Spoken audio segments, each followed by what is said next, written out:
Hello, today on my channel you will hear an amazing story about life. I hope you enjoy this story. This one struck me to the core. Honestly, I still can't forget it. Enjoy watching. Well, whispered Mike, a hardened thief and con man. Pete didn't answer. He was working on the locks, and in the judge's house, they're complicated, fancy, expensive, protected against everything, sawing, ripping, breaking, automatic locking in case of attempted unauthorized access. In general, with all the tricks that marketers invented for rich people to feel safe. Bingo, Pete whispered, opening the last mechanism. He pulled the handle slowly, carefully, and the door opened. Although the house was dark and the hallway was lit only by the moon, the luxury was noticeable even in the semi-darkness. Wood-paneled floors and walls, huge mirrors, expensive furniture, bronze and plaster figures. A wide staircase to the second floor, handrails decorated with balusters, moldings on the ceiling, a glass chandelier, and other attributes of success and prosperity. Mike felt the pleasant tingle that always came to him on the case. It was as if he were going through shells on the seashore, and in one of them, he suddenly discovered a huge pearl. Joy, the anticipation of profit filled his black soul, but there was another feeling too, the sweet revenge he was about to exact. Pete and Mike stopped, listening. Was the alarm going off? Was the owner preparing to meet them with a shotgun? And wasn't there a huge dog that could chew their asses off? No, everything was quiet and peaceful. The expensive appliances didn't make any noise. It was November, so the air conditioners were off, too. Mike pointed to the stairs, and they pulled out their volleys. That's what the thugs called all kinds of firearms, whether they were pistols, sawed-off shotguns, or small rifles. They took what they could get, Mike an old Colt, and Pete a fresh Glock, which he had been lucky enough to get from an acquaintance. Mike led the way. It's only in the movies that the leader leads his gang. In the real world, the leader prefers to hide behind the backs of the fighters. There was only one, but it was better than nothing. Yeah, people live, Pete thought, pacing the second floor. They knew how to live. It won't be long now. There were pictures on the walls, gauges, shelves of awards from the judge, his wife, and their daughters. Pete wanted to turn on the light to get a better look at all this good stuff. Something he could take away as a souvenir. No, I don't think so. It's all about the cash. I don't think that man in the row trusts banks. He must keep all his money, earned by honest and dishonest labor, in a safe. Yes, the cleaning lady had told him everything and even took pictures, so he already had a detailed floor plan in his head, where the judge's bedroom was in the house, where the safe was, and that there would be no strangers in the house today, November 11th. Herbert had sent his family to a sale in the city, rented a hotel for a few days, but he stayed in the cottage to get away from his annoying wife and melancholy daughter. Perhaps he read cases on weekends or wrote new sentences. Too bad the girl won't be here, Mike thought. I'd be with her. He had no luck with women. He'd gotten his first sentence at 16 as a kid, if you ask me. And since then, in between sentences, he hadn't had time to meet enough normal girls to have a healthy relationship, or they avoided him. Mike's lot in life were corrupt women who came into his life easily and left it just as quickly. Pete pointed the barrel at a large mahogany door. Mike turned the knob slowly with his left hand. Listened. Asleep, judge, feeling safe. Behind all the expensive locks and electronic gadgets, pulled the door open. Everything else went according to plan. Pete jumped abruptly into the room and flicked on the light. The light switch, Barbara said in her annoying voice, is to the right of the entrance. Mike ran up to the judge and struck him on the forehead with the handle of his pistol. Herbert had by now opened his eyes from behind the light, but was immediately plunged into darkness. He had not even had time to realize what had happened. Just now he had been watching his dark judicial dreams, and here it was as if they had come true. Stunned, He could hear his tormentors talking, but he couldn't tell if he was dreaming or real. "There's the safe," Mike chuckled. "Look at that." "Yeah," Pete exhaled. "It's easy to open one of these." "Is there any hot food?" Mike asked. "I want to wet my throat, but I can't." "I'll wet your throat," Pete threatened him. He didn't drink much alcohol himself and couldn't stand it if someone started drinking alcohol on the job. All right, boss. I was just asking. It's a special day after all. I could use a drink." The robbers covered the windows. Two of them lifted the judge up, put him in a chair, tied his hands and feet. Pete looked closely at the face of the justice of the peace. Not young, already wrinkles, gray hair. In the court session, he looked formidable and even convincing. And he seemed 10 centimeters taller. Silk pajamas. Pete thought. A real man should sleep in his mother's clothes, next to some hottie. The thug calculated the force of the blow precisely. He called it a cleaver. It should hit the parietal region from above, without much fanaticism. The lights would go out for about 20 minutes. He struck carefully, almost jewel-like. After all, the judge should live at least a little longer for an hour or two, until they get bored. Slowly, leisurely, they began to look through the rooms. Anything of value was brought into the judge's bedroom and left on the bed. Rolex watches, men's and women's. A gold chain of 30 centimeters, no less. Cash, pennies, $2,000 or $3,000, but it's okay. The statuette was not cheap. Mike had brought it. Pete took it and put it on the shelf. "It's notable," he explained. "Let's have another look." In the judge's office and at the judge's home, he saw her black pen. There was a rumor about her in prison. Hera's the only one who signs sentences. He puts his fat little handwriting, like to make it clear who's boss. Legend's right. I'd take her, but she's too conspicuous. It'll turn up. I decided to keep it. The judge groaned and raised his head. Mike punched him in the eyebrow and immediately split it. A few red drops fell on his black silk pajamas. Pete stopped his accomplice from waving his fists around. They still needed that judge. He was slowly coming to his senses. He blinked his eyes and tried to focus on them.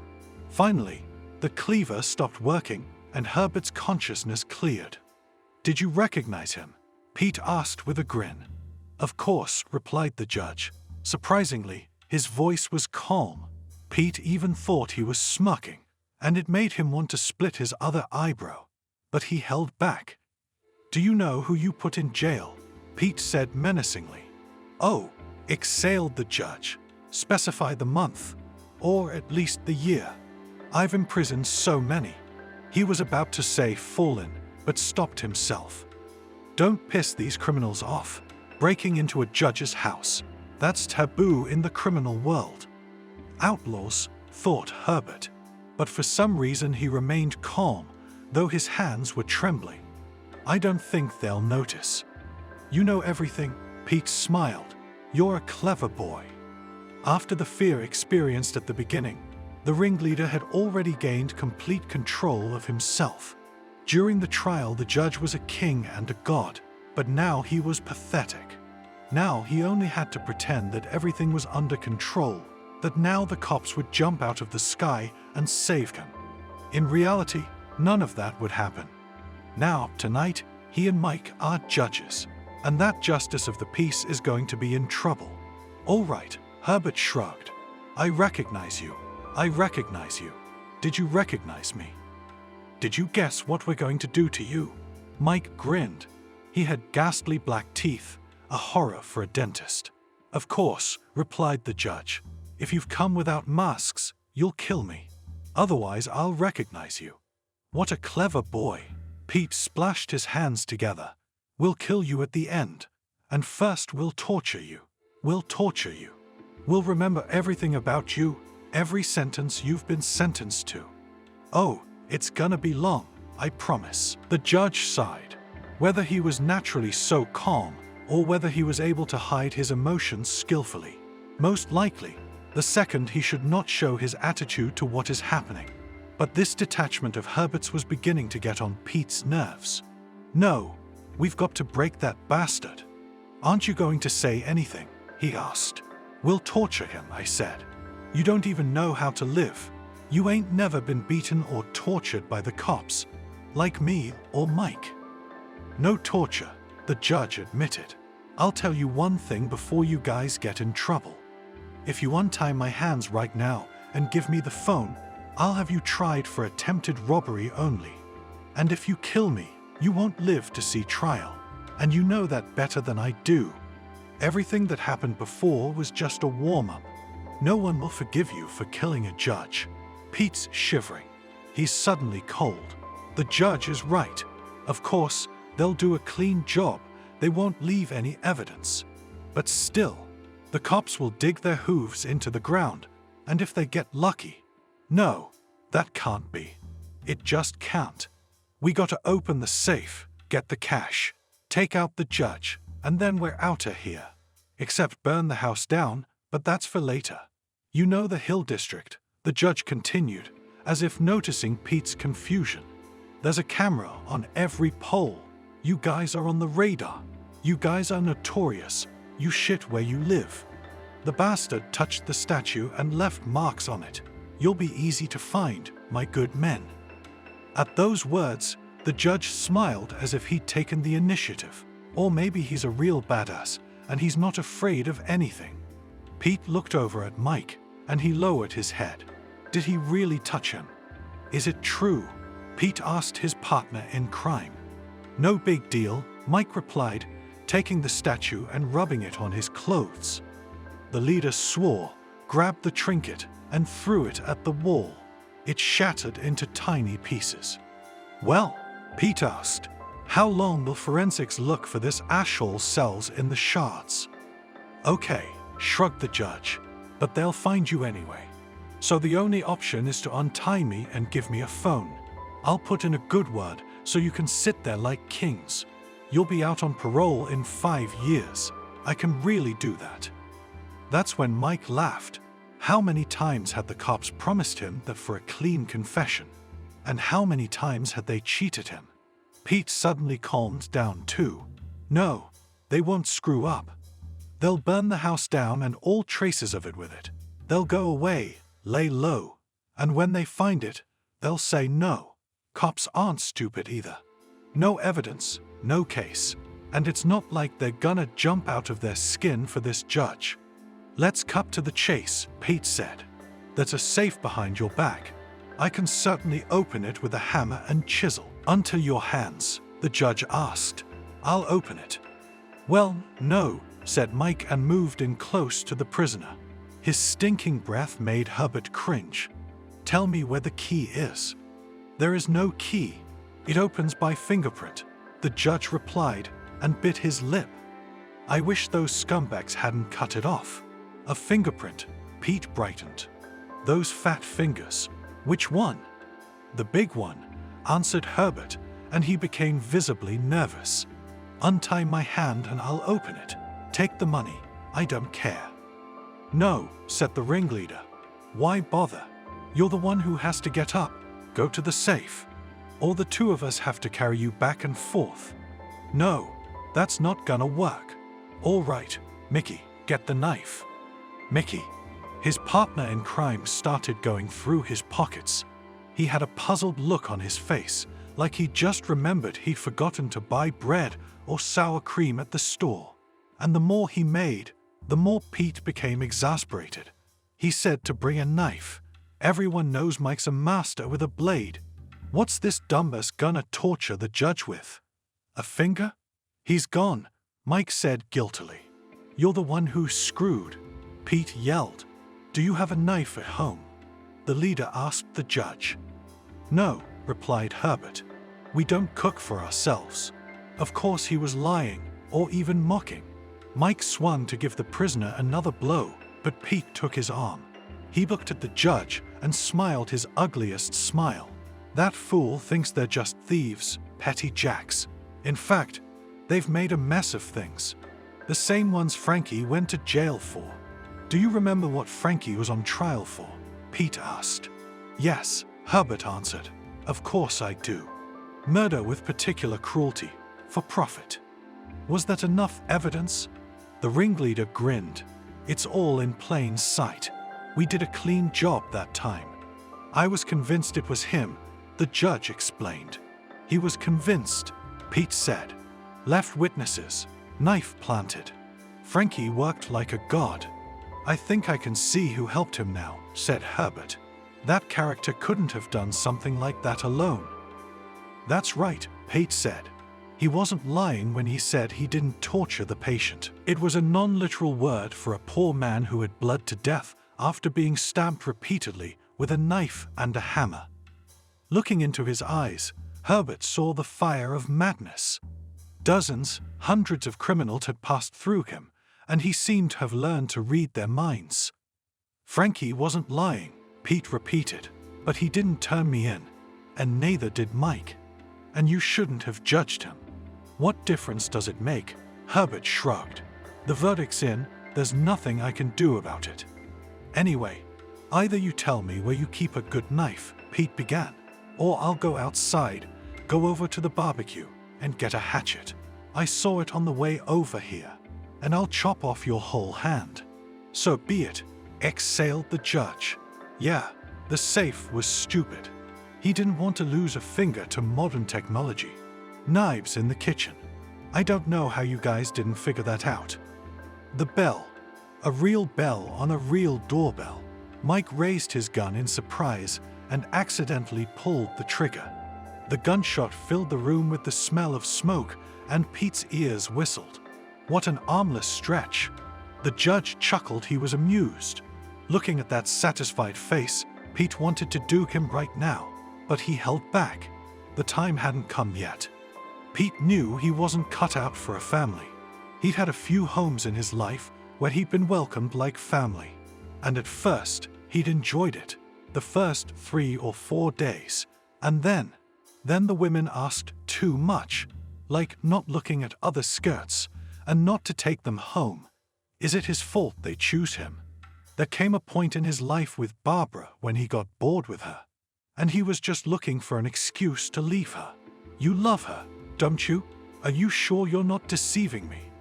Barbara asked him in a playful voice, as if she were talking to a child. She was crazy about Pete. Bold, strong, bossy, a real man's man. She'd never met anyone like him in her whole life. No, her lover smiled. No, he'd never cheated anyone. For as long as she could remember, Barbara had felt sorry for herself. In her 38 years, she'd given up her career as a teacher to have a child, divorced her husband, and looked for any kind of part-time work, just to make ends meet. For 2 years now, she has been cleaning the house of a judge. She doesn't know who he is, what court he is from. She only knows that he is a big man. And if Herbert can still be tolerated, he is silent all the time. But his chatty wife, I can't stand it. Everything's wrong with her. Didn't mop the floors right. Cleaned the oven wrong. She left a scratch on the expensive faucet. I can't believe it. And they pay her 3 pennies, but she's broke. The judge, of course, gets a normal salary, Barbara thought aloud. But it wouldn't be enough. You know how much houses cost on the hills. Pete was silent. He didn't know. Having spent his entire childhood on the balls, he had a vague idea of paying for electricity, water, gas, and land taxes. That wasn't the way it was done in his den. And then there are the prisons, the lockups, the colonies. You pay there for years, so you don't think much about money. The point is, his wife sells houses, Barbara explained. She's a realtor, and somehow her clients are connected to the judge. Well, I guess so. And Herbert himself is complicated, too. He's the only heir to some kind of family. So he's got it all the money. They only drive Mercedes. All their clothes, every last sock is brand name. So they sit on the money, and they sleep on it. Look at this, she pulls out her phone and shows me around. The judge's house is the only thing they talk about. Money, money. No, her first and only. Husband didn't drink or smoke. He was just greedy, stingy. He never once invited her to a movie or a cafe, but only drove her Cadillac to the countryside. Well, what happens there? That's right, unplanned children appear in nature. When he found out, he yelled at first, demanded not to have the baby. But going to the doctor is also money, and he was sorry. Besides, he found out that every mother gets an allowance, and then he offered to live together. He got a notebook and wrote everything down in it. Every sneeze, every penny. Not a husband, just an accountant. They had money, in short. Barbara rolled her eyes dreamily. The chickens wouldn't peck, and they pay me 3 kopecks. Barbara began to cry with resentment.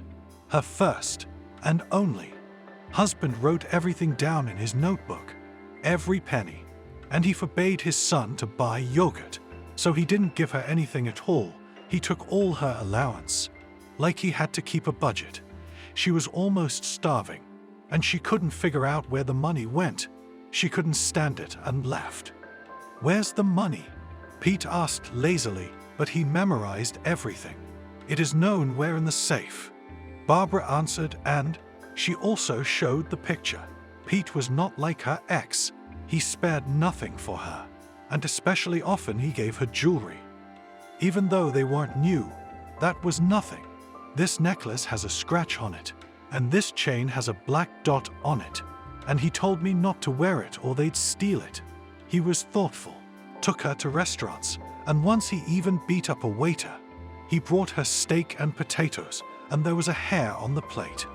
Not even a hair, a hair.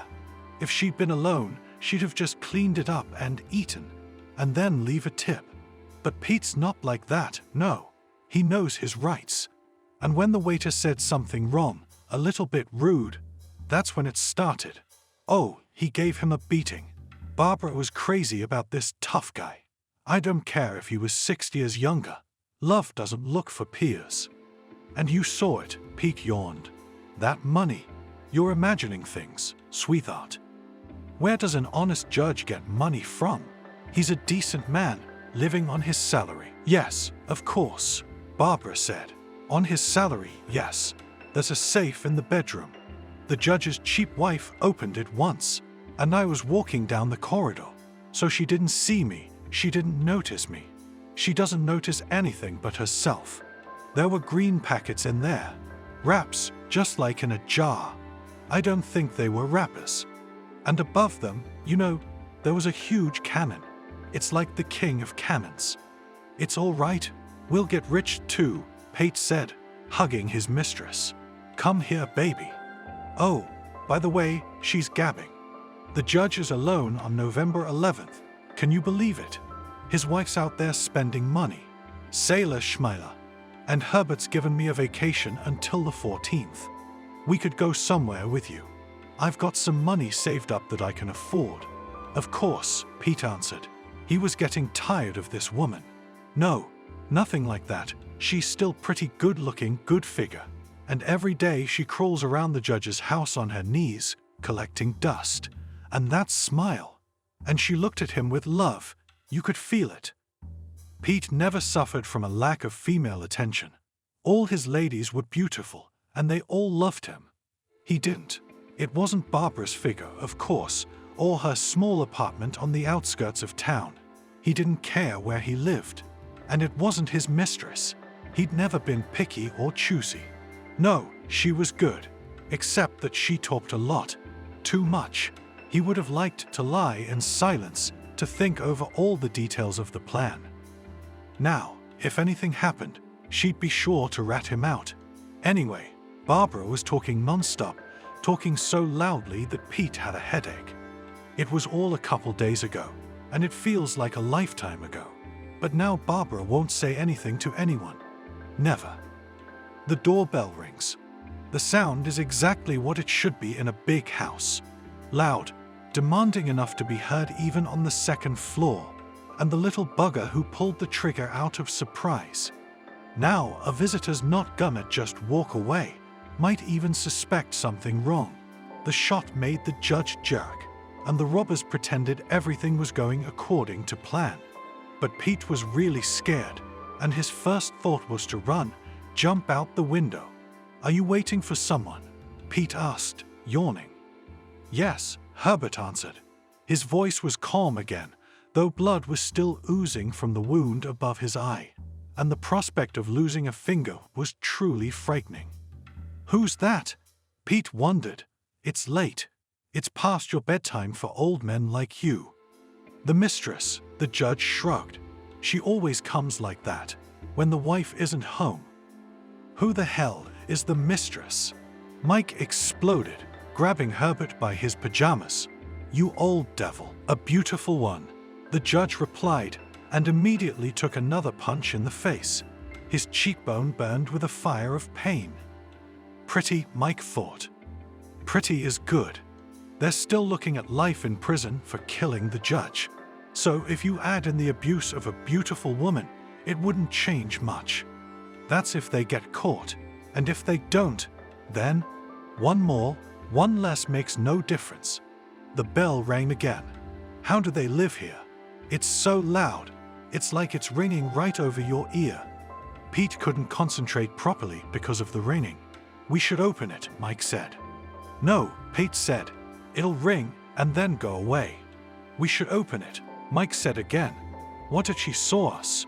What if she heard a gunshot? What if she calls the cops?" Women are like that. They get nervous when they see something. "How would you know?" thought Pete. He knew his partner in crime had no luck with women. "We'll get her and that," Mike went on. "It seems he's already got lustful plans for this woman he's never even met." Pete thought for a moment. On the one hand, the jackal was right. The judge's mistress could have seen the light in the window. And how could she not have heard the shot? She wouldn't leave, she'd break in, or even open the door with her own key. Who knows what kind of manners there are here? Barbara didn't say anything about a mistress. She might not have known.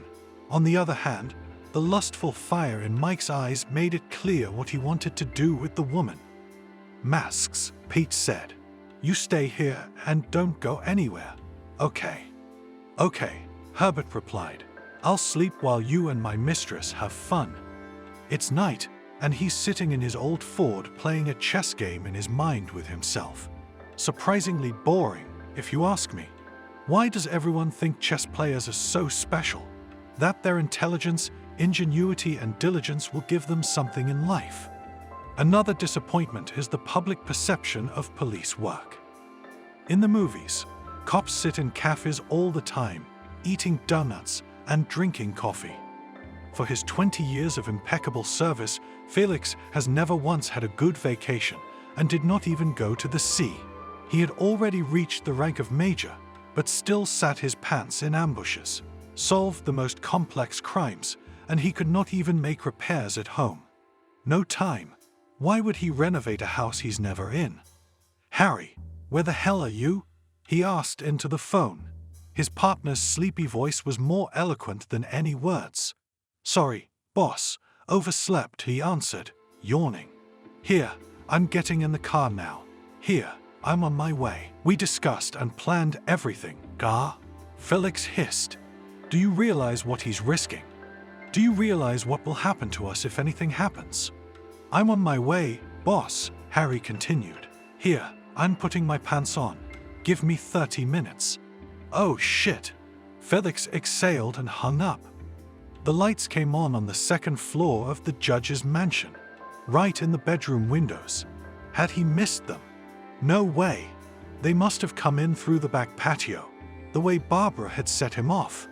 Right past him, Felix. Or did the judge just get tired of waiting and decide to call it quits? Should I call him right now? No, we can't risk it. Felix got out of the car. Despite his considerable size, and he weighed more than 100 kilograms, the detective moved surprisingly easily and quickly. He ran to the gate. Oh shit, it's locked. Who locked it? He swung over the fence, although the extra pounds immediately made his joints suffer. Rounded the house and ran to the front door. Damn it, it's open. He was alone, no partner, no force support, not even armor. There was body armor on his mighty body, but it was a lot of pressure. It's a problem to spend an hour in it, but what if you have to sit in an ambush all night? Armor's great when you're trying it on in the armory, but as soon as you go out into the field, you die. The detective carefully opened the door, stuck his nose inside, so they got through.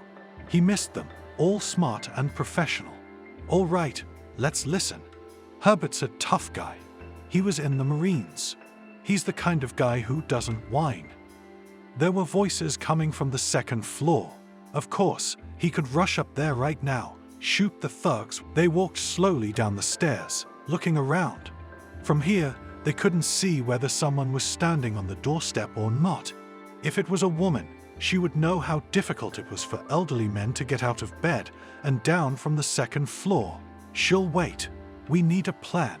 And the ringleader was frantically thinking of one. I'll go out the back, Pete whispered. You wait half a minute, and then slowly, barely, open the door. You just open it. Don't come out. And when she comes in, we pack.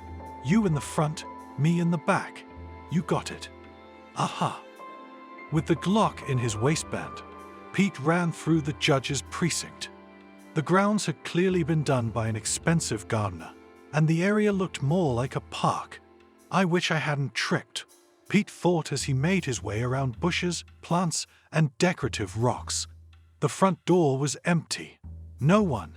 Then it swung open and slowly opened inward. Taking out a Glock, Pete took a step inside and immediately got hit on the head with a hard object. Holy shit! The ringleader swore. You hit like a woman. Where's the broad? Mike asked. I don't know, Pete said. She left. There was no one there. Probably didn't wait, Mike shrugged. Maybe they have some kind of signal. Enough fantasizing. Pete rubbed his bruised head. Change of plan. We go upstairs, open the safe, and kill the judge. What about torture? Mike objected. I'm getting ready to get my ass kicked in here.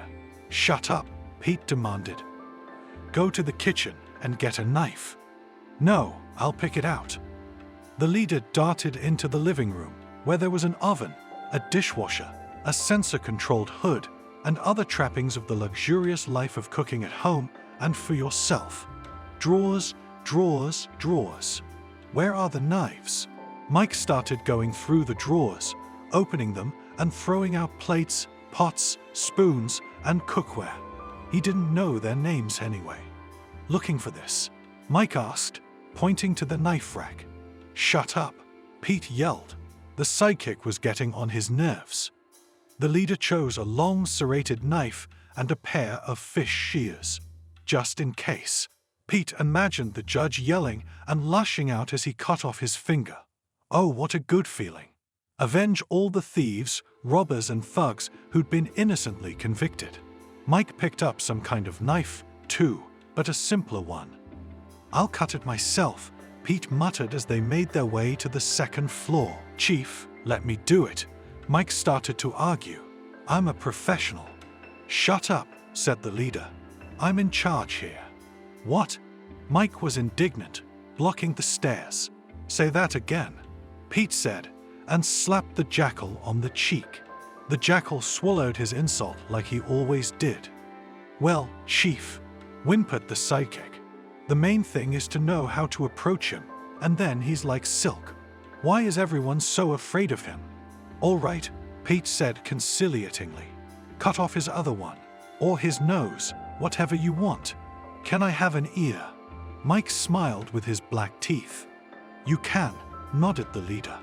And while he's writhing around in blood, get in the car and get the canister. You got it. Aha. I got a feeling, like we're not doing enough, Pete froze in front of the bedroom, and Mike crashed into him. I don't get it, thought the thug. How is this possible? There you go, whispered the jackal. How is that possible? Pete looked in front of him and didn't understand anything either. He was scared, but he didn't show it. You can never admit you're scared. You'll lose face. You have to be calm, confident, and assertive. That's the kind of man women like. But for some reason his hands began to tremble. They had another fight. They fought again. They fought like hell. Why can't her mother be a normal person? Why does she always want to be in control? She'd always tried to live up to her parents' expectations, of course. But Laura was different at heart. Not the way her parents had raised her or the teachers at school had seen her. At heart, she wanted to be a bully, wanted to be reached out to. Then they went to some fancy boutique, where Mom made a scene because the cooler with free water was empty. She almost cried when the skinny girl, a consultant, changed the huge bottle. And when Laura wanted to help her, her mother roughly grabbed her shoulder, so hard that she left finger marks. Then she demanded a huge discount. And even when it seemed that Dionysus himself, the god of commerce, apologized from heaven for the awkwardness, still left offended. So Laura ran away. The hour is late, so it would be quite possible to walk to the mansion, go up to her room and relax. That's okay. The guest house would be quite suitable to spend the night too. Get some rest, get my thoughts together properly. Her parents don't know that this outhouse has long been her secret hideout. Why? They don't get many visitors anyway. Except for her. Laura walked across the property and quietly went inside. Ever since she was a little girl, her parents had been nagging her about money. And now she is 18, and she wants to feel life. The very taste of life. To order in a French restaurant not French fries, but some exquisite dish, which, according to legend, was invented by Napoleon. Throwing yourself at a store clerk, just because it's the right thing to do. Tip her. And she listens to 24/7 about how important it is to follow her mother and father's instructions to get anywhere in life. They sent her to this college, but she doesn't want to be a lawyer or a realtor. She likes to draw, dance and sing, making funny TikTok videos. She's a creative person, and her stale parents don't even have a spark of inspiration. All Stu has to do is climb the fence carefully, so his dad doesn't see him. He comes over a lot, and her parents don't approve.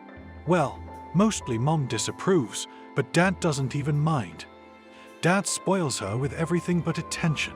Stu in the guest house, they either don't notice or pretend not to. But she's 18 now. She can do whatever she wants.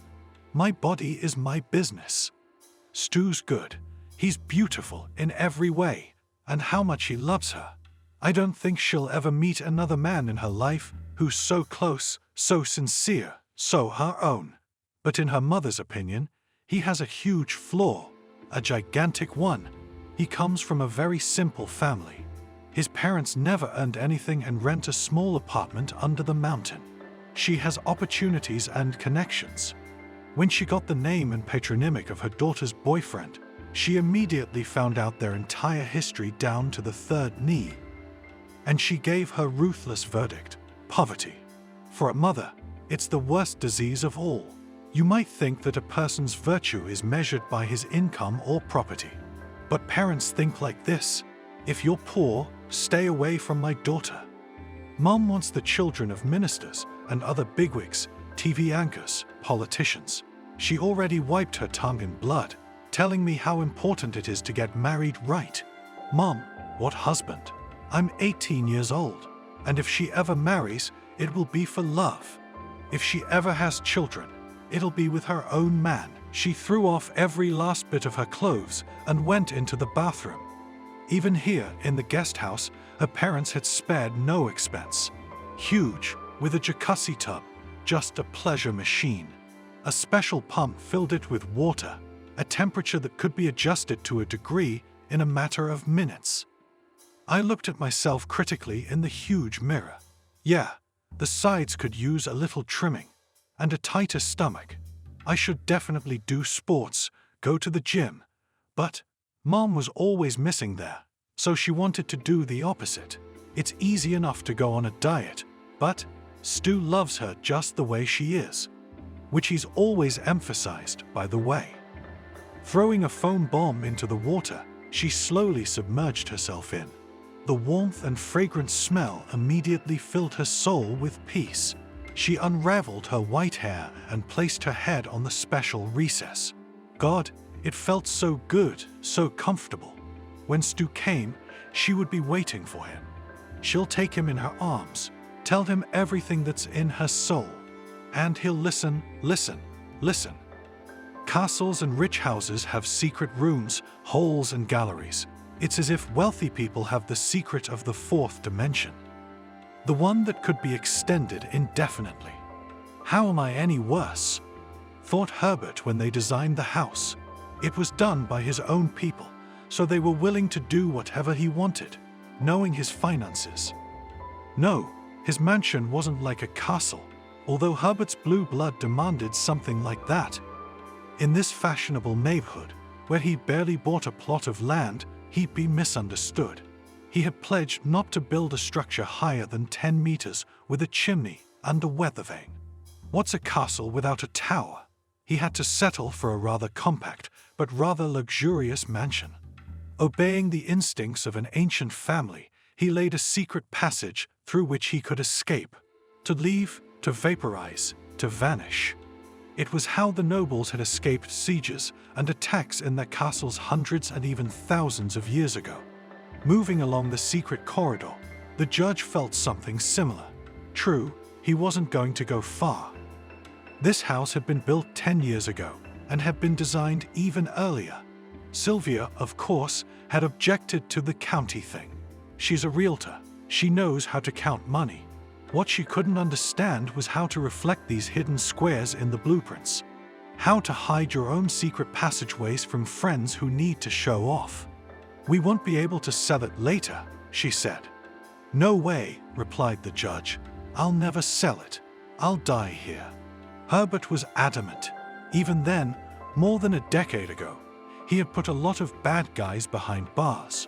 Gradually, the number had gotten over 100, and he'd lost count. Who knows if one of these thugs might want to come in to get even? Such ideas must have visited the accused at least once when they sat on the other side of the iron cage. Not right away, but after the verdict is announced. When you're a judge at that level, when you're working with murderers, rapists, and crime kings, you have to be prepared for anything. But that wasn't the case at all. Herbert had a very strange relationship with the law.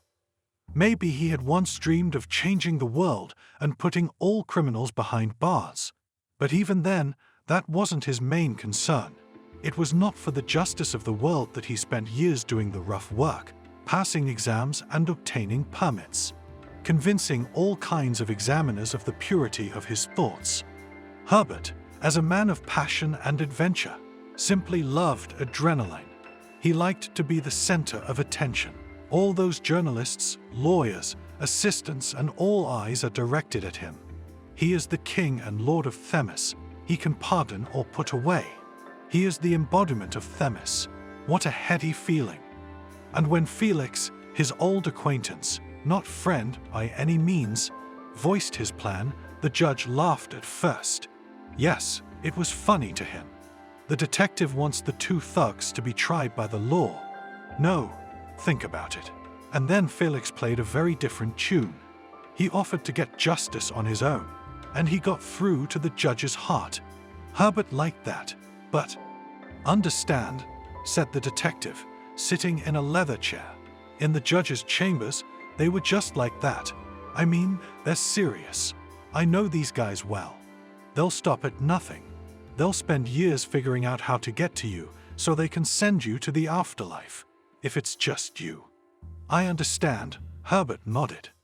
At first, he listened to Felix half-heartedly, going through his papers. His upbringing and corporate ethics did not allow him to kick him out. If he came, he could sit there until he got bored. "We must," continued the detective. "We have to stop them." "Well, stop them," the judge sneered. "The case is very delicate, Mr. Herbert." Felix wouldn't stop. "Tell me honestly, has it ever upset you that we have a ban on the death penalty?" The lights in the secret part of the mansion did not work, and he had to move in pitch darkness. The fuses must have blown, and he didn't notice. The judge didn't come here often, so he wasn't sure he remembered the layout down to the meter. 3 flights of stairs, then a small tunnel. You could call it a corridor. At the end of the tunnel, no, not a light. There's a room, the most secret room in the neighborhood. His own private secret office. He never imagined when he agreed to Felix's venture that someone would scout this part of the mansion. Showing off the escape staircase and room wasn't part of his plan. Not even his wife has access to this place. Maybe we can keep it a secret. The death penalty, the judge haughtily told Felix then. Mr. Detective, the correct word is capital punishment, and it's not outlawed. There's just a moratorium on its use. I'm a member of the judiciary. You should go to the legislature, speak in parliament, maybe convince them of your rightness. So, let's do it ourselves, smiled the detective. What are these legislators to us? Indeed, smirked the judge. All they do is make up laws. My God, who am I hearing this from? Yes, that's all. Felix smiled his predatory smile. It didn't scare the judge, but it made an impression. Laws are like that, like a mirror. Whichever way you look at it, that's what it reflects. You know who's sleeping with your Barbara. Years on the job have taught Herbert to hide his emotions, and even his feelings. So when Felix said, with your Barbara, he could barely contain himself. Who does that cop think he is? Okay, she comes into his office, insults the legislature. But there's a limit to everything. No, Barbara wasn't his. She was a nice-looking woman, but there's hundreds of them. She just cleaned his mansion because Sylvia's lazy and rich. Even if he hugged Barbara a couple times and kissed her on the cheek, it's none of the detective's business. And he could hardly know for sure what had happened or would happen between them. It's none of my business, the judge replied. She's just a housekeeper. There were before her. There will be after her. Let her sleep with whom she pleases, I bless her. With Pete, the detective continued, staring at the judge. Dirty Pete. You scoundrel. Herbert slammed his fist on the table. He felt hot and jumped up from his luxurious leather chair. It can't be. How did that scoundrel even come upon her? He himself, had chosen a woman who would have a minimum of social contacts. How long ago? I do not know, yawned Felix. He was in no hurry. Realized the judge was on the case. I've only been watching him for a month, ever since you put Frankie behind bars. Why did I trust those assholes? Thought the judge as he went down the secret staircase. Why did I agree to help? Going over the events of the night in his head, he didn't even know at what exact moment things had gone wrong. At first, Felix had said he'd be on duty alone with a partner. No force support. He's an experienced detective, of course. But Barbara must have gotten it all wrong. The big sale starts at 0 hour on November 11th. That's why he sent his family on vacation on the 9th night. So they could be the first to get to an Apple store and buy the latest gadgets. And on the 10th, he waited for guests. He waited all night, and not just him, but a bunch of cops. No one came. Then it became clear that the thugs might show up on the 11th. Or not show up at all, Felix said. But that's unlikely. I'll still be on duty. Don't worry, the team is close by. We'll have them on the alert in no time. Then he, an experienced judge, simply lay down on the bed. To lie down, for he had not slept a wink all the night before, and what sleep was there in the daytime? He put on his pajamas just to look good. You wouldn't just lie on the bed in jeans, would you? And then, Dirty Pete and Stuffy Mike woke him up. For a few long minutes, while Herbert waited for help, he was really scared. Here came the iron door. Felt it with his hand. Thank God he had not mistaken the direction. In his hands he clutched his rifle, which he had taken from the safe. It was a good time to remember his army past. Now he'd sit in ambush and guard those bastards. Of course, the cold November weather wasn't conducive to waiting, but it wasn't likely to last long. The disguised door from the secret room led to the garage, where it was camouflaged as a tool cabinet.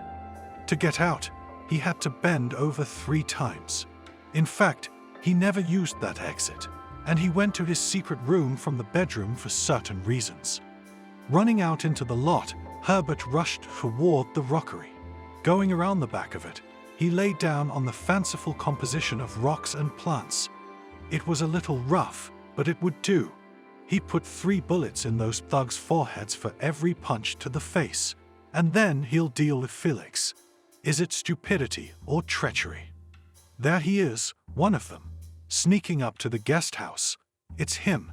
Black jeans, jacket, broad shoulders. Stuffy Mike, no less. Why'd they name him that, by the way? All right, so they've already searched the mansion. They're fast guys, that's for sure. Herbert pulled the trigger and pointed the barrel at the dark figure. He held his breath and began to count the beats of his own heart. 1, 2, 3. Slowly, carefully pulled the trigger. The silence of the night was broken by a powerful shot from his state-of-the-art rifle, and a flash. As the robbers got used to the idea that the judge had disappeared, they began to look around. Basically, nothing had changed. Only the safe was open. Near it lay the chair to which Herbert had been tied. The rest of the stop remained untouched. Where did he disappear to? Out the window? Or is he sitting in ambush on the second floor? Look, Mike said, pointing his gun at the safe. The money. Yeah, Pete nodded. Money's a loose term. That judge has got as much money as a bank. On the shelves were Franklin's and Grant's, tied up with colorful rubber bands. They were accompanied by some papers, probably stocks and other useless documents Pete didn't know anything about. And above them was a void. The king of guns, as Barbara had called it, was gone. Far from the fact that this superweapon even existed, though. The cleaning lady could have lied, confused, and embellished. I mean, she used to, but now she can't do anything at all. On the other hand, after the night raid, she'd have to find a new job one way or another, which she might not have experienced, so he'd done the right thing, as he always did. How did you tie him up? Pete asked disappointedly. No, really. Like always, Mike told him. Tight. He tied him up pretty good. But the judge must have just lifted the legs of the chair and freed his limbs. First the legs, then the arms. If a man wants to live, all knots are powerless. In the time it took them to go downstairs, check the visitor, and look for the knife, they could have run to the Chinese border. What do we do now? We take the money and go, Mike said, pulling a bag out of his pocket. He's a hoarder. No, Pete said. We didn't come here for that. What do you mean? Mike was surprised. You said we'd bomb the place like we always do. You stupid pig, Pete hissed. I said come in, take out the judge and take the money. It's all about him, not the money. Hey, chief, come on, man. Mike said it offensively. Why do you always have to humiliate me? I didn't know it was so important for you to work wet. I just don't like it. I don't want you and me to go to jail forever. You couldn't be more precise, Pete thought. The plan's coming apart at the seams. They stood in the spacious bedroom of the judge who'd sent their best friend to life. They were debating whether to run away or play with fate a little longer. Suddenly the phone rang. The ringleader heard the tune, the sound of the cheapest of handsets. It was unlikely that their expensive judge was using one. Fuck, did you take the phone to the case? Pete hissed, grabbing his accomplice by the shoulder. It's a lefty, Mike lied. He'd just forgotten to put his phone out. Don't take it off, Pete demanded. Turn off your cell phone. Yeah, that fool's gonna ruin them. He's got his cell phone with him. Think about it.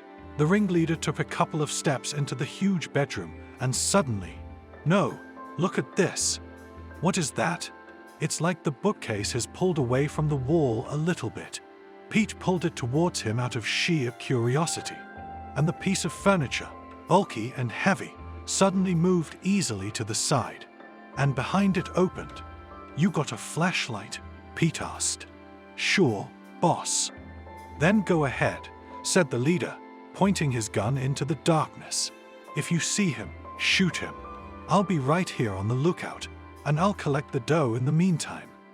Mike sighed, took out a flashlight, and walked away. He smiled and disappeared into this strange tunnel as if he had to. After waiting a few seconds, Dirty Pete pulled the bookcase back tightly. Pulled it toward him. It wouldn't open again. I guess I'd have to pull on some volume. It didn't matter anymore, though. If Mike got lost in the bowels of this luxurious house, he'd get lost. Here, near the closet, was a backpack, the kind of bag that rich people usually use to carry their sneakers to their personal fitness trainer. After shaking the shoes out of it, Pete ran over to the safe and started putting money into it. Each stack 10,000, 15, 20, 30 watts. $370,000. That was a heavy bag. He's rich. Why doesn't this punk trust banks? Mike's a fool, of course. Let the police catch him. The judge said they wouldn't make it to trial, but he's got about 10 minutes to spare. Until Hera gets to the phone, until the police get a patrol out here, until... Pete threw everything they'd found earlier into the bag, and suddenly he heard a shot, loud and powerful. Mike's gun doesn't make that kind of sound. Did that mean he no longer had an accomplice? Stu envisioned how good he'd feel. No, not now. Not in a couple years, when he got his way. Laura wasn't beautiful. A little overweight, a little weird, and her closet was ridiculous. But when her mother dresses her up, when she calls her personal hairdresser, it's a different matter. No, of course he loved her in his own way. A beautiful young girl, neat and tidy, and he's an unpretentious guy. But that wasn't the main thing about her. Absolutely not. Laura was the only daughter of Herbert the First Excellent. That was the faculty name of her father, the famous judge. There was no doubt that in time it would be Excellent who would lead the country's judicial system. At the very least, a descendant of an ancient family with money like leaves on a maple tree. And their home. As Stu wandered the corridors of the luxurious mansion, as they poured rabbit stew into a porcelain plate, he felt he had touched something beautiful.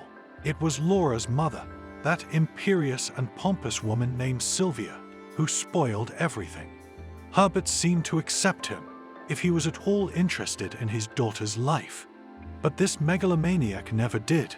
Of course, without such a father and home, Laura would never have interested him. He's an ex-football player, tall and stout, smart, charming and handsome. Girls are so hung up on him. He was good at soccer, but not good enough to be a world-class star. Well, or at least a strong middleweight, so without doubt parted with cleats, gaiters and shorts and began to storm the university. At the first attempt, of course, nothing worked out. He was beginning to worry that he would have to go to work as a coach at some school. He spent nights sitting over textbooks, reading, arguing on the internet. That's when he met Laura, right there on the net. She was still in high school, all airy and dreamy. Her last name immediately struck him as familiar. And from there, it was just like that. He got into university. He met Mr. Herbert. He became Laura's official boyfriend, though she didn't take to it with much enthusiasm. Now they studied side by side, she at college and he at university. And they saw each other almost every day. He was doing everything he could to become her husband in the near future. This was his ticket to the big time. And he took his relationship with the judge's daughter as seriously as it could possibly be. When she texted him that she'd be waiting for him at the guest house, Stu didn't take it too well at first. Actually, he was going to a nightclub with Larissa. Nothing too serious, just a couple of girlfriends. But he promised her a long time ago, and they'd already picked a club. Besides, Laura had left and was supposed to stay in the city for a few days. Why'd she come back? It's okay, Larissa can wait. She's a random person in his life. There will be many more like her, more than a dozen. Laura's another matter. There was no way he could lose her. That's why he swung over the fence and quietly, like a thief, snuck around the judge's precinct. In fact, he was a thief. Only he wasn't going to steal some little thing, but everything that belonged to the judge's house, along with the house, along with the daughter. There it is, the guest house, and it looks like she's already looking out the window. Oh, Laura was so sentimental, always saying how much she loved him, how she couldn't live without him. All he had to do was nod and agree. Nonsense, of course, but what was his pity? He'd do anything for a judgeship. Wouldn't Herbert help his dearly beloved son-in-law? Of course he will. He will come and offer everything himself. He found the idea very amusing. It was as if he had heard it or read it, but where? He couldn't remember. Suddenly, in the middle of a clear night, there was thunder, and with it, a bolt of lightning that pierced his body. At least, that's what it seemed to him. It was the last thought Stu had time to think in his inglorious life, and even it wasn't original. Mike slowly made his way down the rough concrete stairs, pondering how unfair his life was. Always on the sidelines. Even Dirty Pete can slap him in the face just to vent his anger. The girls laugh at his teeth and send him away. Except the ones for whom taking on jackals like him is a profession. But nothing will change after this case. He'll be the talk of the town. First, he'll take down that judge. I didn't even recognize him.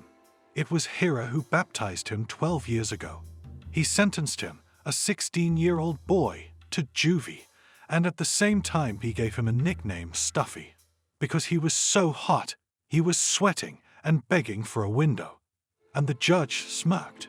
Stuffy. Hera asked then, "It's all right, you'll bear it." The accidental nickname stuck to him for the rest of his life. First the guards called him that, then his cellmates, and then everyone. But he begged, begged, begged. Call me Mickey, like Mickey Rourke, or Mickey Mouse. But the people around him were adamant. So he became Douchy, or at best Mike. First term was the dumbest thing ever. Broke into someone's house for no reason, no particular purpose. He saw some nice clothes, expensive, new clothes. I changed. Thought the house was empty, but the owner's daughter was there. He just got scared and didn't do anything, even though he could have. He would have done something now, but not then. He just ran away, happy to be dressed nice. Walked around the neighborhood like a turkey, showing off. Till the cops picked him up tonight. They mocked and jeered at him. All because he'd left his jacket at the scene of the crime, with his card from the school for troubled teens. Hira also laughed when he interrogated him and got to that inglorious moment. 2 years of juvenile detention. That was tough. Perhaps he hadn't even had a decent meal in 2 years. And not once did his mom come to bring him a bun or a candy bar. But it's okay, Mike didn't break. He learned to steal chocolates and buns from his cellmates, or rather, there they were called differently from his comrades. There he learned other useful things. For example, to send the tutors, who were more like wardens, far away. To ignore any work, even if the class as a whole was interesting to him. For this reason, Mike had to grind through his 2 years day by day. And in the end, he was given a disgusting, unreformable characterization. So, when he was caught by the cops again a couple months after his release, his fate was sealed. Again the isolation center, again imprisonment, only in an adult colony. So he traveled through camps and prisons. Small terms in the zone, and even less weeks in freedom. The whole world had already given up on Mike. A thief, a vagrant, what can you take from him? He'd go out, knock over some house and start all over again. The judges even seemed to take pity on him, giving him short sentences. That was until he met Pete and Frankie. Things were different in their new gang. It's been 2 years since he's been on the outside. No more petty theft. Every job has to be thought out, Pete used to say. He had a plan down to the smallest detail. He knew how to inspire. He knew how to push. All in all, he was a great guy. And I think Pete taught him how to think, and most importantly, to be different. Pushy, brash doesn't always work for a criminal. Sometimes you have to be gentle and tender, so that your victim can relax. But Mike saw Pete's flaw a long time ago. He's a coward. He's afraid of everything. On all his cases, he never got his hands wet. It was him, Mike, who used a knife, a gun, or his bare hands. The boss could swing his fists, but that's about it. And Pete was never the first to enter another man's home or office. But Mike had a secret, too. He was the exact opposite of Pete and felt no fear at all. Now, as he walked down the concrete stairs, he looked around curiously. Where was that judge hiding? Hide or not, I'll find you anyway. And I won't be in a hurry, no. Behind his belt was a huge knife he'd picked up in the kitchen. No, the judge needs some work. The stairs ended. He pushed the door open slowly. It wasn't an easy door. He'd seen them in lockups and prisons before. There was a viewing window on the door and a hinge part for serving plates. Wow, what's this judge doing here? Role-playing with his wife or something? Mike took the latch off, shined the light inside, quiet, safe. The room was cool and damp. It must not have been heated, unlike the house. The flashlight beam traveled along the walls. The room was small, and the concrete floor and walls made it look like a cell in a prison. He shined the light some more. There was a toilet in the corner and bunks attached to the wall. Wow! On the other wall are neat installations made of wood, some kind of shelves screwed to the wall. Small ones, because the big ones wouldn't fit in here. Mike got curious. Inside each picture, as the thug called it, was a large photograph and text. He couldn't read very well, but he recognized the faces in the pictures immediately. Puckett, he thought. Gosha Puckett disappeared 3 years ago, and this is the senator. They called him that because he always wore a suit to work. He's gone, too. Since Mike didn't feel fear, he felt confusion. On the 2 remaining installations were portraits of Sini Bolshoi and Vovchik. The latter's nickname persistently did not stick. All these honorable people were united by 2 small nuances. First, they were criminals, and not just any second-rate thieves. The elite of the criminal world. They were feared and respected by right. Secondly, they'd all gone missing in recent years. Basically, for a criminal, sudden disappearance is the norm. Always gotta lay low, wait for the cops to calm down. These guys just disappeared into thin air. Rumors have been flying around the neighborhood that it wasn't an accident. But by and large, thugs don't care about each other. But that's not the only thing that surprised him. In this impromptu exhibit of missing criminals, there were 2 empty spaces, separate niches, also very nice and neat. The judge wasn't here. If he built the cell, he didn't build it for himself. Part of the concrete wall had been moved forward. Mike shone another small passageway there. Fortunately, he knew the purpose of the next room quite well. A garage, an expensive roll-up gate lifted open. Mike turned off the flashlight, walked to the side of the exit, and carefully looked ahead. Suddenly there was a flash, and a large guy could be seen falling to the ground. Was this part of Pete's plan? And who was the underdog? Pulling out his gun, Mike lay down on the ground and carefully crawled to the side so that his black clothes blended in with the ground. Standing in the shade of a tree, Felix observed the situation. Okay, here came the judge out of the garage, with his giant gun at his side. Thank God he's alive, so at least nothing irreparable happened here. The justice's gun was a big gun. Rambo himself would have envied such a gun. The judge moved quickly and surprisingly easy adrenaline. Tomorrow it'll break every bone in his body. We've been there, we know. The rifle certainly deserved respect. Probably bought the most expensive and largest one in the gun shop, thought the detective. Looking at the judge, safe and sound, he was greatly relieved. Here Herbert ran up to some artistic pile of stones, for which all the rich men groan and weep so much. He lay down on top of it on a patch of grass. Silence. All the lights are out, but thanks to the cloudless sky and the full moon, the situation is clearly visible. There's a man sneaking around the plot. Wait a minute. Who's that? Looks like Mike, but it's definitely not him. What's with all the criminals out on the prowl tonight? They're coming to the judge's house in droves.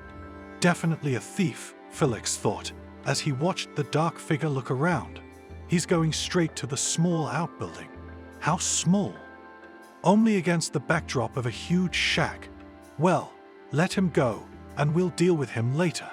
But apparently Herbert thought otherwise, or he had decided to deal with all the shady personalities who had flown into his precinct.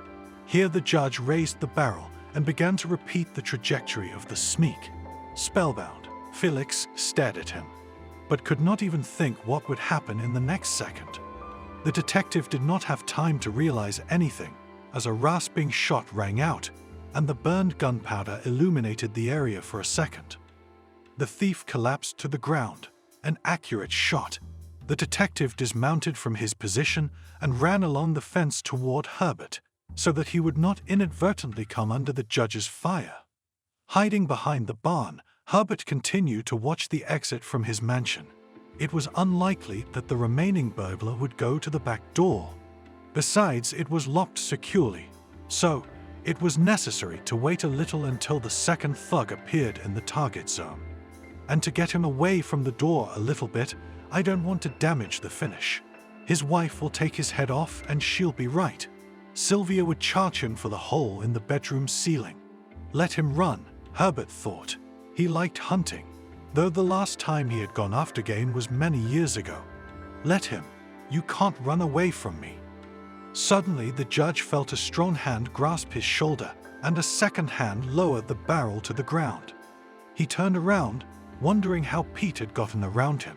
He was looking in all directions after all, but the strong hand seemed to belong to someone else. Behind him stood the fat detective. How could he sneak in so quietly with his size? His face was confused. "Calm down, partner," said the detective. "Take it easy, you guys." "Where the hell are you?"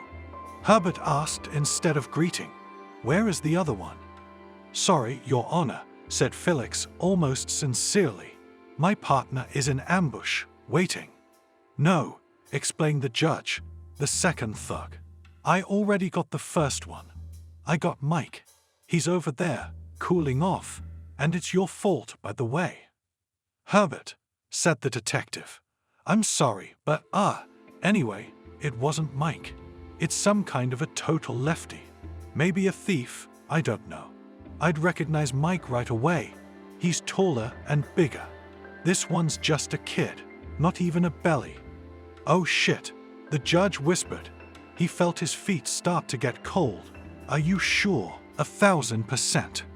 "We should go take a look," said the judge, putting the shotgun away. "I think we can help him. Call an ambulance or at least stop the bleeding." "No." Felix grabbed Herbert's shoulder. "There's nothing you can do to help him. I've seen it 100 times. Even if he didn't give his soul to God right away, he's dead.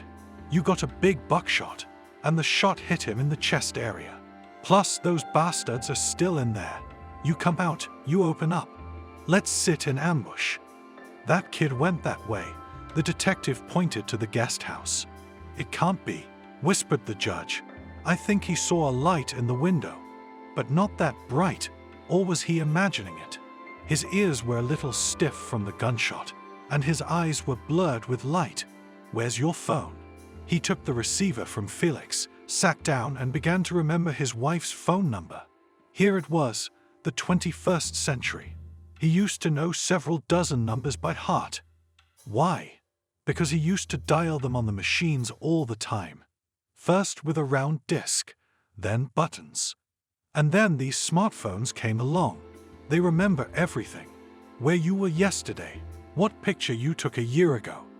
Come on, my wife's cell phone isn't so easy to forget. He got all the numbers, but the last one. What's on the end, 9 or 5? Oh shit. The clock on the screen read 3 in the morning.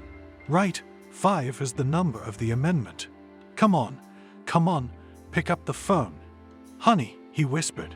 "Darling, it's me." "Jira, are you drunk?" the wife asked in a sleepy voice. "Did you see what time it is? What is this phone?" I'm fine. Get up right now and go to Laura's room. Are you drunk? Sylvia hissed unhappily. Now, he demanded, and write a message on that phone if she's not there. Herbert pressed the red button, and just in time, the phone began to vibrate, and the screen showed the caller's number and the name Felix the underdog had given him. You couldn't be more precise, thought the judge with a smirk. The sleuth picked up the receiver. Gar, whispered Felix, are you in the area? A couple minutes away, replied his partner. The sound of the street and the rubbing of tires against asphalt could be heard in the background. Phil, the precinct called. Our client's neighbors heard what sounded like gunfire. Yes, answered the detective, looking at Herbert. He moved in close and tried to hear the conversation too. We're aware of it. Everything all right, Phil? Harry asked. Yes, the judge is with me. Our guys are still wandering around the precinct, but it won't be for long. Should we call for backup? Eagles are standing by. Not as many as yesterday, but still. Not yet, Felix answered, and the judge nodded. We'll take them ourselves. Once you're parked, move out to the barn, Herbert whispered. We'll try to lure them there. Go to the barn, the detective repeated. Go quietly. And keep your head down so that no one will shoot you. They both looked out from behind. Around the corner, but nothing happened. The waiting was getting tiresome. Herbert thought that the thugs might well have jumped through the window and escaped. Good riddance, as they say. By the way, had he locked the safe? He could have left the door open when he left the room. Yeah, if the thugs just left, that's one thing. But if they took the money, the newspaperman would tear him to shreds, and his own people will offer him resignation, especially if they find out the judge agreed to work with a cop behind everybody's back. But it's not a crime to agree to play. It's losing. How did he agree to this scam? They say the road to hell is paved with good intentions. Herbert hated himself, literally despised himself. But the detective felt the same way. An experienced policeman, how could he have missed two robbers? Especially if he'd been waiting in ambush for them. Your Honor, Felix whispered, bringing his phone to the judge's face. Is that for you?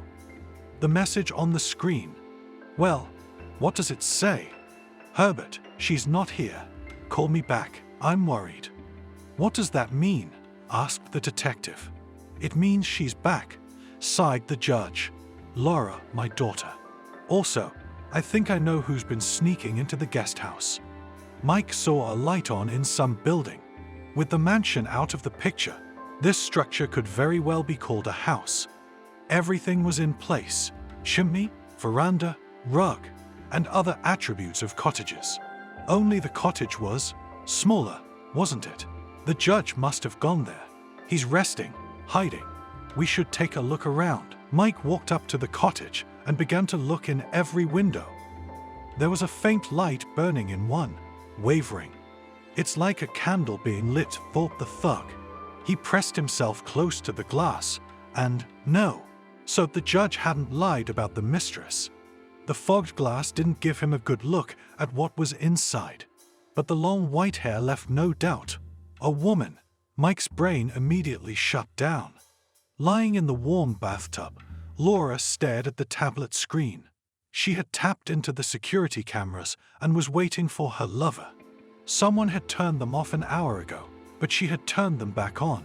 She liked watching the property at night, but now, looking at the saved footage, there was definitely some movement on the screen. She stared at the dark figure, switching between cameras. Someone's running with a stick of some kind. No, a rifle. 5 minutes ago, a strange sound broke the silence of the night. It sounded like thunder or an engine slamming. Maybe one of the neighbors was celebrating a wedding and decided to set off fireworks. The cameras on the property were good, but not good enough. And then she saw it, a flash. Lo and behold, there was a dork standing on the bathroom doorstep.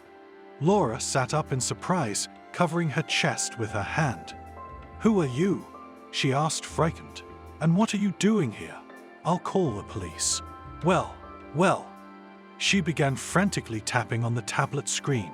She was terrified and forgot what the police number was. 119, or was it 991? Suddenly, her fingers were no longer obeying her. She felt paralyzed. She'd never felt anything like this before. Yeah, the police, the man smiled, and the girl saw his horrible black teeth. Call the fire department. She was paralyzed with fear. So when the stranger came close to her and slapped her cheek with all his might, she couldn't even resist. He snatched the tablet from her hands and threw it into the water. That's where her dad's birthday present, a brand new iPhone, went. So, how do you call the police now? Asked the dork. No, answered Laura. Why? Why did you hit me?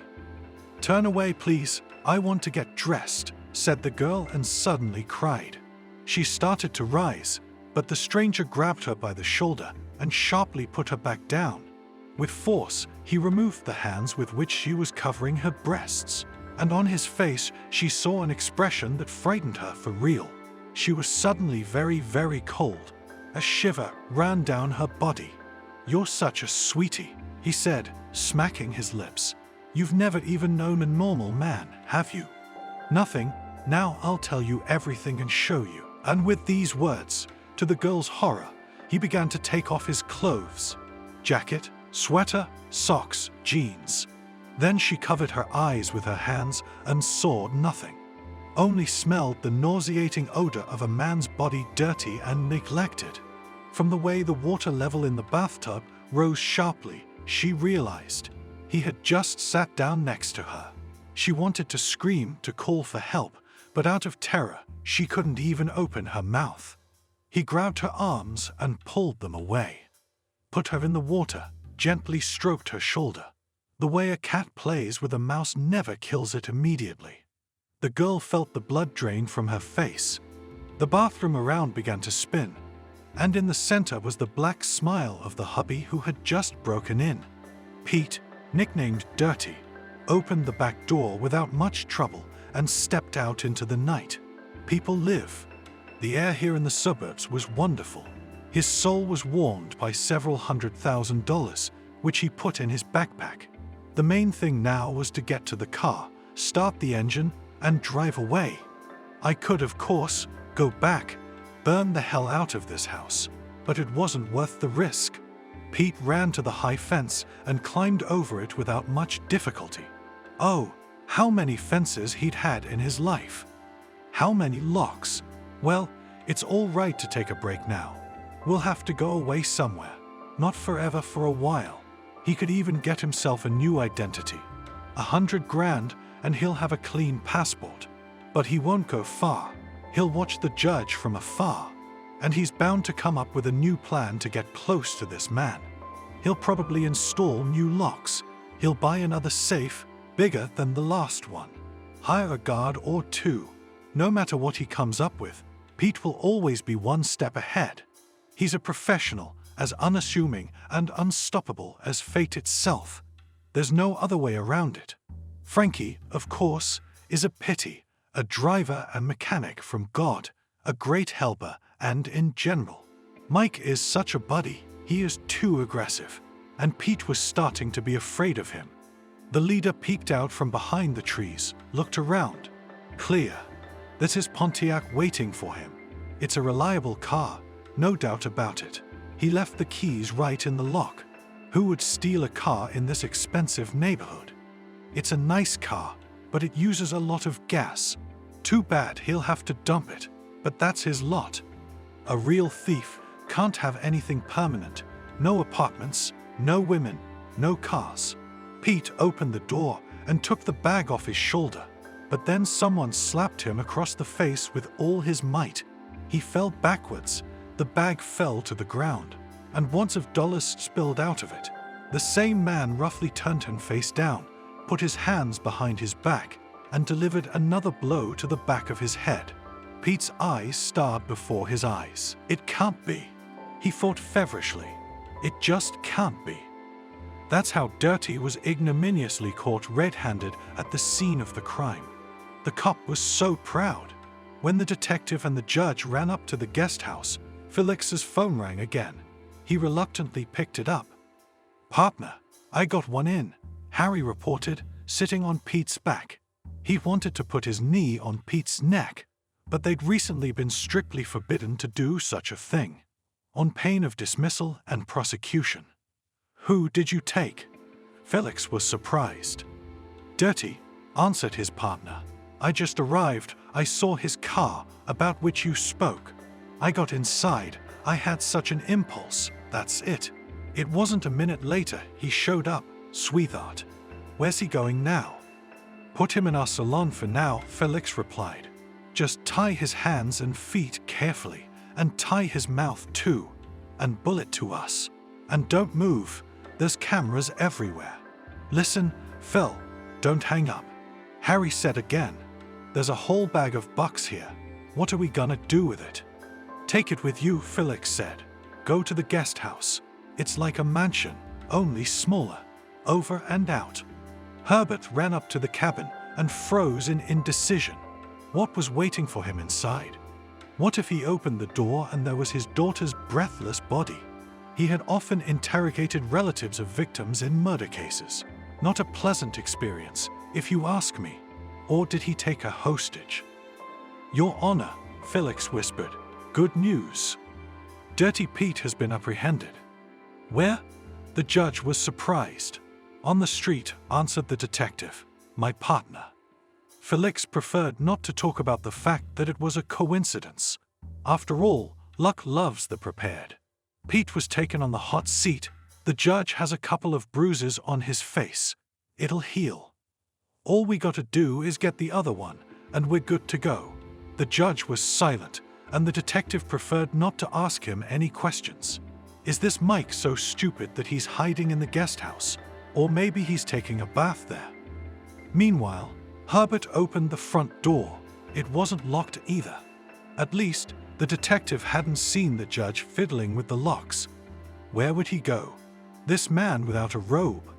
What if Strangled was waiting for him there? The detective ran up to Herbert, grabbed his arm and whispered, "Stop. There may be an ambush. I'll go first." To his surprise, the judge agreed and nodded. Felix dismissed him and gestured for him to hide behind the wall. Then the detective ducked to the ground, opened the door sharply, and rolled forward. From the outside, it looked as if the fat cat had suddenly decided to practice catching mice, and he was doing a good job. There was no one inside. Holding the gun in front of him, the detective ran on. He heard voices somewhere nearby, very close. A strip of light was shining from under the white door. He went to it, listened. A familiar voice. That's right, it was Mike. The judge ran up behind him, and the detective raised his hand in the air. In Special Forces, that gesture meant stop. "No, why are you breaking, huh?" A man's voice questioned. "Come on, I'd rather do it with a live one, okay? But I can do it with a dead one, okay? I'm fine." Felix flipped a switch and rushed inside. Herbert followed him in. When the detective and the judge looked at the situation, they saw a terrible picture. From what they saw, the judge clutched at his heart. He sat down on the floor. It became difficult to breathe. The ceiling and walls swam in front of him. In the middle of all this picture sat his daughter, completely white, and her unseeing eyes staring forward. The detective quickly pulled himself together. He ran to the bathroom and shouted, "Raise your hands, you! Raise them where I can see them." Felix loved his daughter. She was not just the meaning of life, but life itself. If on one side of the scale put his money, mansion, and position, and on the other Laura, he would choose his daughter without hesitation. One day she climbed a tree in the yard, a maple, neither young nor old, and then she snapped, plummeted down from a height of 3 or even 4 meters. Luckily, it was all right. She didn't even break anything, but the doctors at the private clinic had a huge bill. The next day, Herbert went to the barn, took the biggest axe he could find and chopped the maple tree down. One day at school, a bully snatched his daughter's backpack out of her hands, and then stomped on it with his feet. Herbert didn't rest until he got the kid expelled, although the parents of the guy tried to find a compromise with him. He loved his daughter, but he didn't know how to express his feelings. He bought her expensive things, cell phones, paid for her girlfriends, but it wasn't an expression of love. And he only started to realize that recently. Sylvia was different. She loved sincerely and hated just as much. Herbert never thought his daughter would come back. If he'd known where this whole adventure would lead, he never would have agreed to it. Yes, he'd noticed that Laura was different. Indifferent to money, his prestigious position, and his expensive college. He'd noticed, but he thought she'd grow out of it. She'd get over it. No, really, what more could you want? Living in such a luxurious mansion, traveling to the best resorts. He put $2,000 on her card so she could participate in the sales. Go out, have fun, do whatever you want. But for some reason she ran away and sneaked into his house. And she did it so quietly that Felix didn't even notice. And now, looking into the glass eyes of his daughter, the judge was prepared for the worst. Pictures of their life together flashed before him. Here he was picking up a tiny envelope from the maternity hospital. Here they were arguing with Sylvia over a name. Then Herbert suggested they write their choices on slips of paper and let the baby choose. And Laura's little hand chose the one with his name on it, probably because the other one had the same thing written on it. Here he was taking her to kindergarten. Expensive, private, but still. Hit a school, first trip to the movies, first field trip. Debut in the school theater. Now Herbert looked into the glass eyes and could not believe that everything was over. The thug sat next to him and smiled. He was definitely amused. The judge wanted to empty the entire magazine of his rifle into him, pointed the barrel right in the villain's face. He kept laughing. Then he turned his gaze to Laura and, oh miracle, she blinked. His daughter seemed fine to him, as much as possible in a situation like this. A stuffy Mike sat in the bathroom smiling with his hideous black teeth.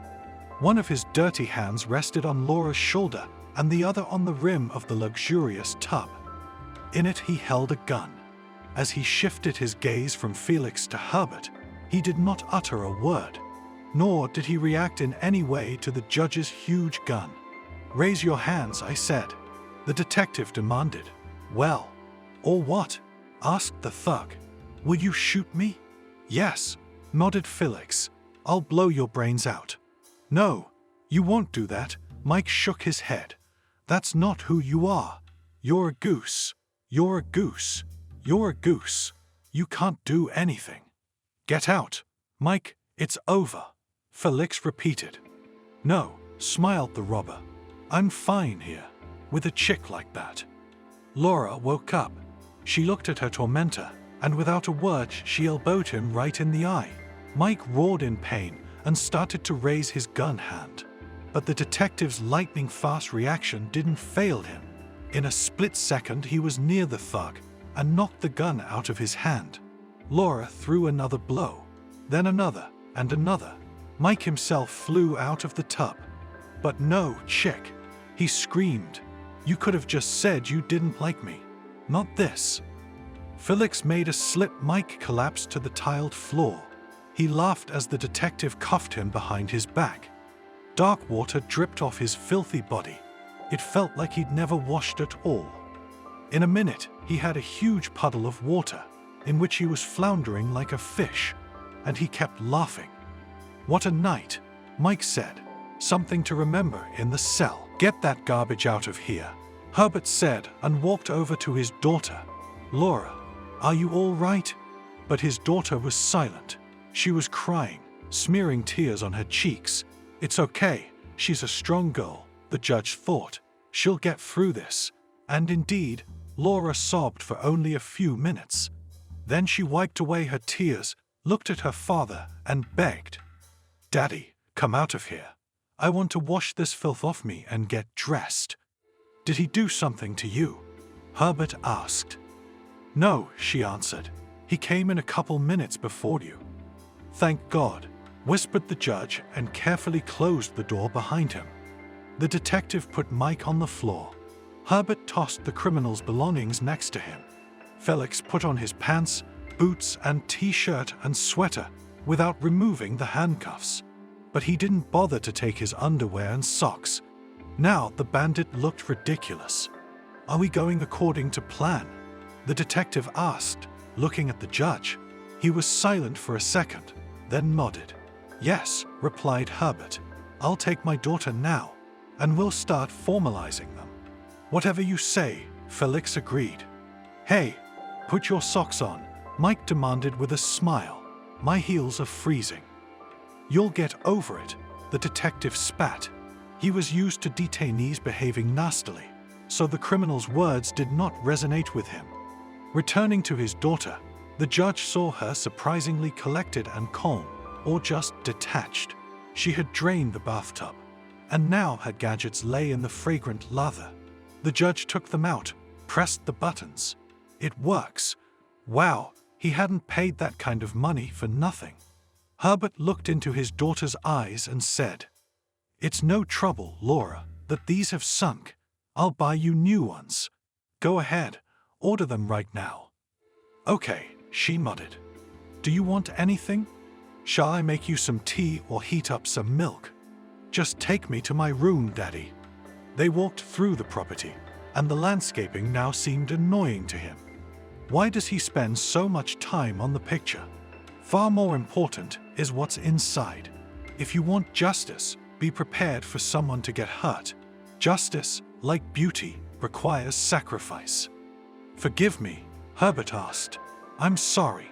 I didn't know you were back." But Laura was silent. They went up to the second floor and entered her bedroom. There was still the faint odor of gunpowder in the air. Herbert's pajamas, dirty and torn in several places, smelled of it, too. He only now noticed that his house slippers were on his feet. Now they were ready to go in the trash. "Daughter, why don't you say anything?" the judge asked. But Laura said nothing, just lay down in bed, put her head on the pillow, and pulled up the blanket. Herbert sighed. Nothing. He would hire the best psychologists. They will work with her and will definitely help. She's a strong girl. She'll get over it. In a month or so she'll forget this scoundrel. Stu, suddenly thought Herbert, and he felt sick. Poor Stu. The judge went back to his room and went into the bathroom. He picked up a washcloth, turned on the water, and began scrubbing the blood off his face. Then he took out his first aid kit and treated the wounds. "It's okay, scars only beautify a judge. After all, they weren't done yet. We need to focus, concentrate. Justice will not restore itself." Then Herbert took off his pajamas and threw them in the washing machine. Poured in the powder and turned it on. Took out a white shirt, pants. At first he wanted to put on a tie, but then he changed his mind. "When the police and those vulture journalists get here, you have to look good. But that'll be later. The scoundrels are well guarded and there's no hurry. Another hour won't solve anything, not even a little." The judge returned to the guest house. Felix continued to sit beside Mike. He wasn't laughing anymore. Harry was marking something in his notebook.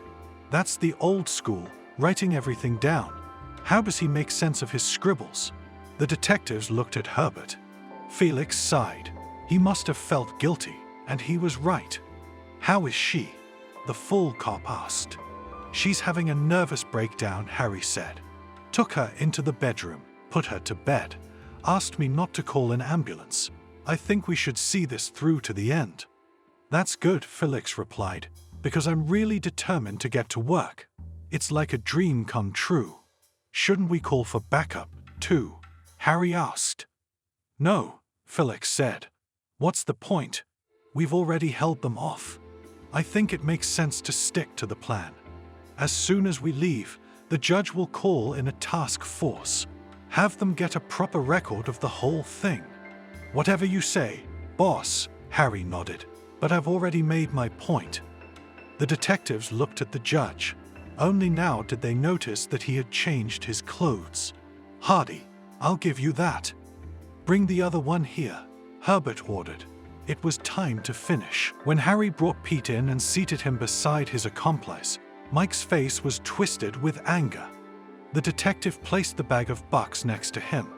After the bath, the thug smelled like some kind of delicate skincare product. Pete's gaze was cloudy. Harry was punching well. Even now, the robber thought he could get away. He could get away with it. "So that's what you are," Mike hissed, glaring at his partner in crime. "You decided to get away without me, with the money, you rat." "Hey, calm down," Pete shouted. "Calm down. I was coming for you, if anything." "Who's the third guy?" Mike asked. "Who is he?" "Who's the third?" Pete was surprised. "Frankie's in jail, remember? I saw a guy walking through the precinct," Mike said. "And the judge took him down." "He did, and now?" When Felix heard this conversation, he turned around. Harry raised an eyebrow in bewilderment. The older man made a gesture that only they could understand. The detective's partner could only sigh. Well, the door opened, and the judge entered the room. He had dressed his wounds with green, and now he looked strange. "You've had enough, boys," said the justice of the peace. "I warned you. I even asked you."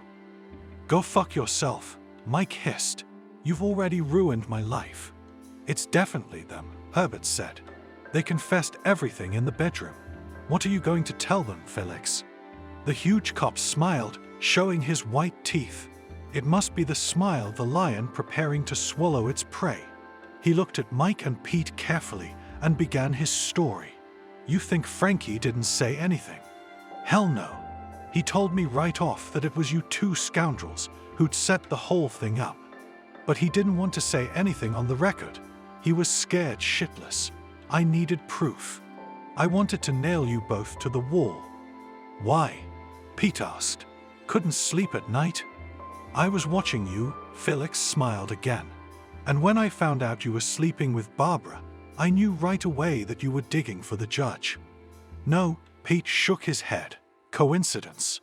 But things didn't go quite as I planned." The detective sighed, and there was a sadness in his eyes. "You showed up here a day later than I expected. Passed me by. And you've had terrible luck.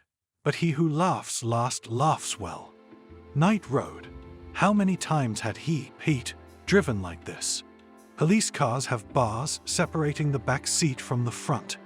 And the windows, too. And here he was again, watching the world go by. It's okay, he'll be out soon. In his thoughts, the robber even started to fall asleep. "Hey," Mike yelled. "Chief, the lot's the other way. You went around the corner." "Who said we were going to the station?" The fat cop smiled, turning in his chair. "You got away. You even made it to the woods." "Yeah," his partner echoed him. "To the edge of the woods. Did you read the headlines this morning? You tried to escape, didn't you? But you didn't get far." The judge went into his daughter's room. She was awake, just lying there. "She's got the same tablet that's not afraid of water." "Yeah, that's some rugged tech. They should be launching rockets into space." "Stu," she whispered, sobbing. "Stu." "I'm sorry, sweetheart," replied the judge, holding his daughter to his chest. "Those subhumans, those scumbags shot him. I'm really sorry, and I don't know how I can live with that." "Daddy," Laura whispered, clinging to his chest. "Daddy, I saw everything." "You saw what?" the judge asked in a cold voice. "Everything," she answered. "I saw the footage from the cameras. You're the one who turned them off." Thank you for watching this video to the end. Subscribe to the channel. Like it, write comments if you like the story, and see you on the channel.